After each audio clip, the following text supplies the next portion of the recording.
Hello and welcome to the Commander's Quarters. I'm your host Mitch, glad to have you here. This episode's going to be part of an extension to our deck tech series called Reasonably Upgraded. On these kinds of episodes, I show you what I personally would take out for those reasonable upgrades. So in order to get these new cards in, we're going to have to stretch that $25 budget. And prices on this show are powered by our sponsor, TCG Player. Before we get started today though, make sure you go check out our new classic pink playmat and Commander's Quarters t-shirts on thecommandersquarters.com. And thank you to everyone who's already purchased our merchandise, it really does help support the channel. Also, make sure that you subscribe to the channel and click that little bell notification icon so that you can stay up to date in the latest Commander's Quarters episodes. This Reasonably Upgraded is on Niv-Mizzet Parun. Now, if you haven't seen this Commander's deck tech yet, make sure you watch that first, so go ahead and click that link in the top right. That deck tech is going to take you through the strategy, tactics, and how to win with the deck. Whereas reasonably upgraded episodes like this one are going to show you what I would swap out for those reasonable upgrades. I just need to make a quick disclaimer before we get started. When people ask me what I would swap out for the reasonable upgrades for a deck, I always tell them that it depends on your meta and your playstyle. So these upgrades in this video are going to be 100% from my perspective. And that perspective is going to differ from person to person, so just keep that in mind. Alright, now that we're on the same page, let's get into it with 1 for 1. In 1 for 1, I'm going to go through cards one at a time on what to put in and what to take out. The decisions that I made are based on putting in all 6 reasonable upgrades into the deck. So take the exact swaps with a grain of salt because my decisions may have changed if I was only putting 1 or 2 in.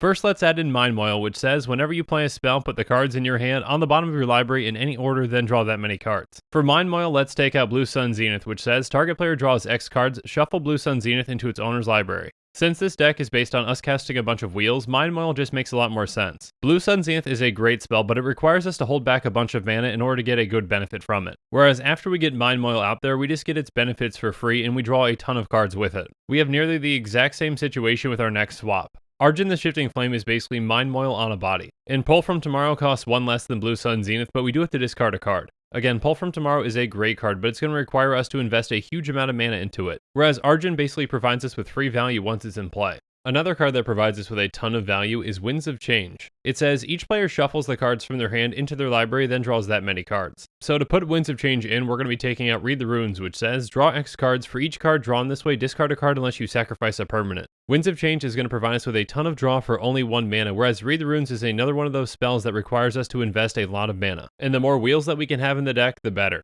Next up, let's add in Grafted Exoskeleton, which is an equipment that's going to give one of our creatures +2/+2 and Infect. And for Grafted Exoskeleton, we're going to be taking out Murmuring Mystic, which has, whenever you cast an instant or sorcery spell, create a 1/1 blue bird illusion creature token with flying. As a finisher, Grafted Exoskeleton is just strictly better. If we can get it equipped to our commander, we can kill all of our opponents with just a couple of wheels, whereas Murmuring Mystic is going to take a lot more time to get set up. This deck is effective at casting multiple instants and sorceries in a turn, but not an absurd amount. There are plenty of different ways to build around this commander, and our deck is based around wheels rather than being built around storming off. So we're going to want to focus more on benefiting from drawing a ton of cards rather than casting a ton of spells. So when we add in Primal Amulet, we're going to be taking out Talran Sky Summoner. Primal Amulet makes it so that our instants and sorcery spells we cast cost 1 less to cast. And after we cast a few instants and sorceries with it in play, it's going to transform into Primal Wellspring. As Primal Wellspring, it can tap for 1 mana of any color, and when we use that mana to cast an instant or sorcery spell, it's going to copy that spell. So this is either a great way for us to reduce the cost of our wheel effects or double them up. And even though Talran does create bigger creatures than Murmuring Mystic, it still has the same issue, because we're focusing on casting quality spells and not the quantity of spells that we're casting. So finally, when we add in Thousand Year Storm, we're going to be taking out Gutter Snipe. Thousand Year Storm says, whenever you cast an instant or sorcery spell, copied for each other instant and sorcery spell you've cast before this turn, you may choose new targets for the copies. And Gutter Snipe says, whenever you cast an instant or sorcery spell, Gutter Snipe deals 2 damage to each opponent. Once we're up to 6 or more mana, we can expect to cast either 2 or 3 instant or sorceries in a turn. So if we can make that second or third spell a wheel, we can draw an incredible amount of cards with Thousand Year Storm in play.